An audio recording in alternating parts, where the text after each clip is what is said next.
It has been a while since the first game in the series was released. I remember trying out the first one on the PS3 and really enjoying the story along with the combat system. Sadly, the game got away from me, so I never ended up finishing it, but I got it again on the PS4 and I hope to get back to it. And this is partially why I was excited to try out this new one. I can say that this game is fun for newcomers and series fans will feel right at home here. Even though this is the fourth entry in the series, you can jump right in with this one. The beginning hours does a good job of setting up the conflict and letting you know what is at stake. In the east, the sun rose over the autocratic East European Imperial Alliance, a dictatorship known as the Empire. In the west, a network of loosely allied democracies banded together to form the Atlantic Federation.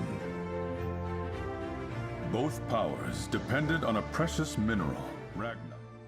This has that JRPG feel to it, and what I mean by that is it has this charming and cheesiness to its line delivery, along with doing a good job at being able to deliver the more emotional moments. There are some awkward line deliveries, but this has really just been part of the genre at this point, and since I grew up with JRPGs and have played plenty of them, I've really gotten used to this, but if you haven't, know it going into it. The story is presented in a chapter format, so you can tackle the game just by doing chapter by chapter, and this is really good because if you find the length of this game kind of intimidating, you can attack it bit by bit. This especially makes this aspect of the narrative more digestible for newcomers. The gameplay is a mix of turn-based and real-time combat.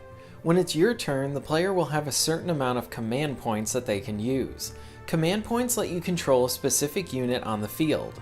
When you select a unit you want to control, the game will zoom in into the map and now you're at ground level with the soldiers. When in control, you have a certain amount of action points, which allow you to be able to move about the environment. Since your movement is restricted, you'll need to consider the positioning of your units when you end your turn, so that way you don't leave any of them out there to be able to get hit by any of the enemies. When you choose to attack an enemy, you have the control of actually aiming the gun of your soldiers. To add lots of variety to the encounters are the different types of soldiers that you can control. You'll have snipers that are fun to use to pick off soldiers from a distance. You'll have the very useful engineers, which can heal everyone, including the tank, and resupply everybody that's low on ammo.